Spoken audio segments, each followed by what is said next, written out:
जय हिंद everyone. Today is our topic hybridization. Very very important. हर एग्जाम में पूछा जाता है हाइब्रिडाइजेशन, इसका हाइब्रिडाइजेशन, इसका हाइब्रिडाइजेशन, दिस ब्ला ब्ला. तो कुछ चीजें याद रखनी है, जैसे जेड का नंबर 2 है, 3 है, 4 है, 5 है, 6. अगर जेड का नंबर 2 आता है तो वो हाइब्रिडाइजेशन किस कैटेगरी में जाएगा? एसपी में. 3 का sp2, 4 का sp3, 5 का sp3d, 6 का sp3d2. अब सवाल ये है कि z का वैल्यू पता कैसे चलेगा? तो ये रहा formula 1/2 number of valence electron on central atom plus negative charge. कोई भी निगेटिव चार्ज है तो उसको क्या करेंगे? ऐड कर देंगे. जैसे यहाँ पर 2 निगेटिव चार्ज है तो पूरे में 2 ऐड हो जाएगा. Minus positive charge. तो कोई भी अगर पॉजिटिव चार्ज है तो उसको माइनस करना है. जैसे यहाँ पर एक पॉजिटिव चार्ज है तो इस पूरे से 1 माइनस हो जाएगा. Plus number of monovalent atom. Monovalent atom means जो एक इलेक्ट्रॉन का शेयरिंग करता है. कितने का? एक का. 2 का करेगा तो बाईवैलेंट, 3 का किया तो ट्राईवैलेंट. यहाँ पर सिर्फ किसको देखना है? मोनोवैलेंट को. तो सबसे पहला है हमारा NH3.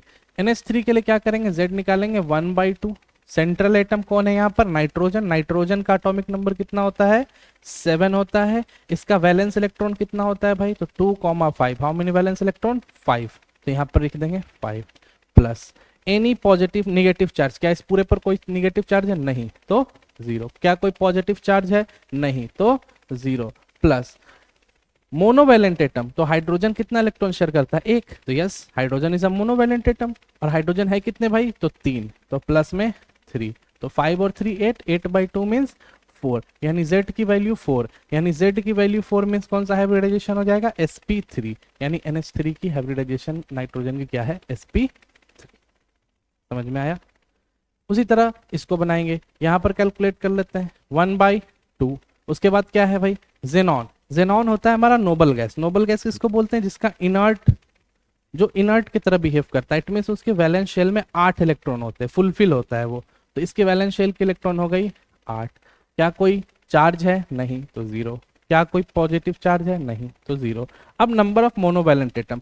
अब मोनोवैलेंट यहाँ पर ऑक्सीजन भी और फ्लोरीन भी है. ऑक्सीजन 2 इलेक्ट्रॉन का शेयरिंग करता है, उसको हम इंक्लूड नहीं करेंगे because it's a bivalent atom. Fluorine. Fluorine जी हाँ, क्लोरीन, फ्लोरीन, ब्रोमीन, आयोडीन एक ही ग्रुप 17 के एलिमेंट्स हैं. तो ये सब एक इलेक्ट्रॉन शेयर करते हैं, यानी ये मोनोवैलेंट है. और टोटल है कितना? तो 2. तो यहाँ पर क्या ऐड कर देंगे? 2. तो 8 और 2 कितने हो गए? 10. 10/2 मीन्स हो गए 5. और अगर 5 आता है तो आपका हाइब्रिडाइजेशन कहाँ चला जाता है? sp3d में. तो ये रहा हमारा hybridisation sp3.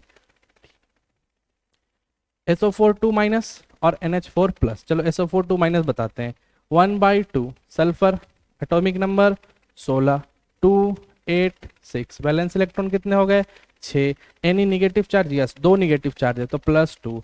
Any positive charge? No. Monovalent atom? नहीं, क्योंकि ऑक्सीजन मोनोवैलेंट होता ही नहीं है.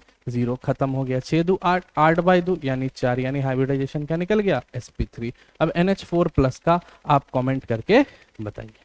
Thank you very much.